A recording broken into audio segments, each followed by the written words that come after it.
정구인 대리인 김희수 변호사입니다. 헌법재판소가 힘들고 어려운 여건 속에서 당사자 쌍방의 공평한 기회를 보장하고 법이 정한 절차와 헌법재판소가 확립한 선례에 따라 오늘 2회의 변론 준비 기일과 11회의 변론 기일을 진행해 주신 데 대해 먼저 경의를 표합니다. 이 기회를 통해 국회 소추 대리인단은 피청구인에 대한 파면 사유와 필요성을 충분하게 주장하고 소명 입증할 수 있었습니다. 감사합니다. 오늘 저는 신뢰와 헌법, 신뢰와 대통령에 관하여 말씀드리려고 합니다. 공자의 제자 자공이 스승에게 정치에서 무엇이 중요한지 물었습니다. 공자는 대답하였습니다. 식량을 풍족하게 하는 것, 군비를 넉넉히 하는 것, 백성들이 믿도록 하는 것이다. 자공이 다시 물었습니다. 어쩔 수 없이 한 가지를 버려야 한다면 어느 것을 먼저 버려야 합니까? 군대를 버린다. 자공은 또다시 묻습니다. 또 한 가지를 버려야 한다면 어느 것을 버려야 합니까? 식량을 버린다. 예로부터 죽음은 모두에게 있는 것이지만 백성들의 믿음이 없으면 나라는 존립하지 못한다. 논어의 안연편 제7절에 나오는 구절입니다. 우리 국민들에게 정치에서 무엇이 중요한지 묻는다면 어떤 대답이 나올지 궁금합니다.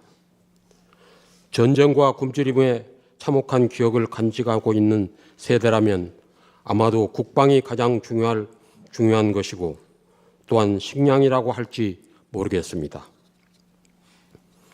그런데 공자가 살았던 BC 5세기 춘추 시대의 말기는 그야말로 굶주림과 전쟁이 끊임없이 이어졌던 시대였습니다. 그 혼란의 시대에서 공자가 통찰한 정치의 근본은 백성의 믿음이 없으면 나라는 설 수 없다는 것이었습니다. 그 통찰은 오늘날의 시대에도 그대로 적용됩니다.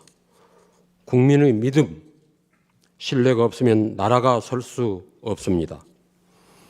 어느 정권이나 실수와 잘못은 있기 마련입니다.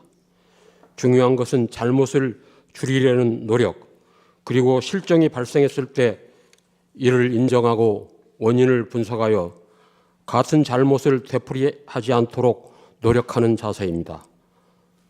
그러한 태도가 국민의 공감을 불러일으킬 때 신뢰는 유지될 수 있을 것입니다. 피청구인은 실패와 실정을 인정하지 않았습니다.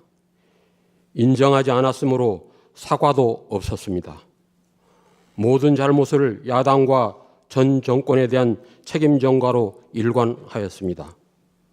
어느덧 피청구인의 주변에서는 아집, 불통, 경로란 말들이 흘러나왔습니다. 특히 그의 인사권 행사는 최악이었습니다. 인권을 보호해야 할 기관에 인권을 가장 무시하는 인물을 임명하였고 청렴과 국민 권익을 보호해야 할 기관에는 권력을 남용하는 인물을, 권력을 감시해야 할 기관에는 권력에 아부하는 인사를 거리낌 없이 임명하였습니다. 배우자에 대한 의혹은 피청구인이 가장 큰 리스크였다고 할 수 있습니다. 국정에 밀착해 적극 개입한다는 말들이 정권 초부터 지속적으로 나오고 있었습니다. 주가 조작, 명품백 수수 혐의 등에 대해 야당이 제출한 특별검사 법안에 대통령은 거부권을 고집스럽게 행사하였습니다. 차상병 특검법 등 다른 법안들에 대해서도 마찬가지였습니다. 피청구인도 국민으로부터 신뢰와 존경을 얻고 싶었을 것입니다. 그가 자신의 위기를 벗어나기 위해 사용한 것은 국가 긴급권과 국군 통수권이었습니다. 비상계엄이라는 극단적인 수단으로 자신의 정치적 반대자를 척결, 곧 없애버리고자 하였습니다. 주권자를 보호하는 데 사용해야 할 헌법상의 권력을 주권자를 공격하는 도구로 사용했습니다. 그의 비상계엄은 헌법에 명시적으로 규정된 요건과 절차에 전혀 맞지 않았고 국회의 계엄 해제 의결을 폭력을 써서 저지하려 했으나 노렸던 반전은 일어나지 않았습니다. 계엄 실행 과정이 실패로 돌아가자 피청구인은 심지어 자신의 명령을 수행한 부하들에게조차 신의를 다하지 않았습니다.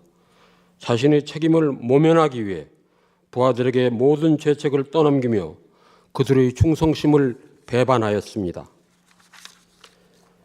이러한 피청구인이 국민으로부터 신뢰와 존경을 얻으려 했다면 참으로 아이러니한 일입니다. 대통령은 국정 최고 책임자로서 최고의 권력자입니다. 헌법은 대통령이 최고의 권력을 갖고 있기에 그에게 헌법 수호 책임을 부여하고 있습니다. 대통령이 취임식에서 헌법을 준수하겠다는 선서를 하는 순간은 취임식의 하이라이트이며 가장 엄숙한 시간입니다. 헌법을 수호하고 준수하겠다는 것은 국민들과 대통령과의 약속이므로 그 약속을 지키는 것이야말로 국민들로부터 신뢰를 받는 절대적 조건입니다. 피청구인이 위반한 헌법 규정과 원칙들은 민주주의 체제를 지키는 가장 중요한 것입니다. 그러므로 피청구인은 대통령으로서 헌법 수호의 책임을 다하지 못했다는 정도에 그치는 것이 아니라 적극적으로 헌법을 파괴하는 행위로까지 나아간 것입니다. 국민들이 부여한 신뢰를 최악의 방법으로 배신함으로써 민주공화국에 대한 반역 행위를 저지른 것입니다. 공자는 정치에 대한 신뢰가 없으면 나라가 존립하지 못한다고 강조하였습니다. 공자가 말한 정치에 대한 신뢰를 오늘날의 언어로 바꾸어 말한다면 헌법에 대한 신뢰, 민주주의에 대한 신뢰라고 말할 수 있습니다. 민주주의가 보호하는 것들은 특별한 것들이 아닙니다. 상식적이고 평범한 것들입니다.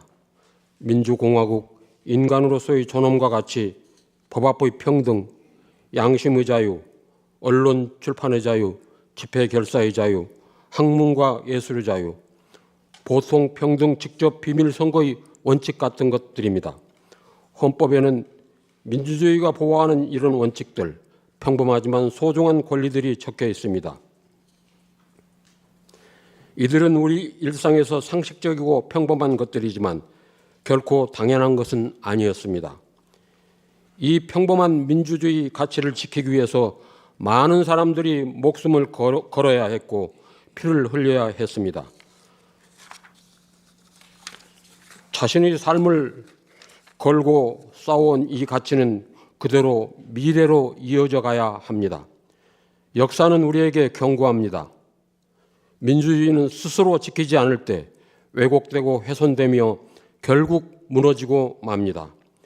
우리의 평범하고도 소중한 일상을 지키기 위해서 우리는 민주주의자, 곧 깨어있는 민주시민이 되어야 합니다. 작년 12월 3일 피청구인은 비상계엄을 선포함으로써 이 모든 원칙과 권리들을 무너뜨리려고 했습니다. 평화로운 일상이 습격당한 그 순간에 우리는 민주공화국 최고의 권력이 오히려 민주주의와 헌법의 가장 큰 적이 될 수 있음을 확인할 수 있었습니다. 야당을 괴물로 민주주의 적이라고 규정한 피청구인이 스스로가 괴물이고 민주주의 적이라는 정체를 드러내는 것이었습니다. 피청구인 행위는 단지 자신에 대한 신뢰를 추락시킨 것만이 아닙니다. 그것은 민주주의와 헌법 그리고 국민들의 평화로운 일상에 대한 신뢰 모두를 흔들어 놓았습니다. 이제 공동체의 상식과 보편적인 원칙, 그리고 정치와 헌법에 대한 신뢰를 회복해야 합니다. 이는 어느 정파를 지지하거나 반대해서가 아닙니다. 오로지 대한민국이라는 민주주의 공동체를 위해서입니다. 헌법이 무너진 현실 속에서 시민들이 헌법전을 찾아 읽고 필사까지 하고 있다고 합니다.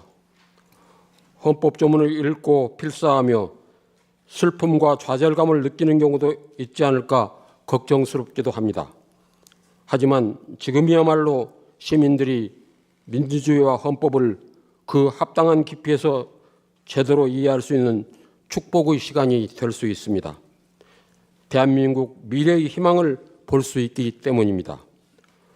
헌법의 작동을 이해하는 시민들이 많아질수록 우리의 평화롭고 아름다운 일상이 유린되는 일은 생기지 않을 것입니다.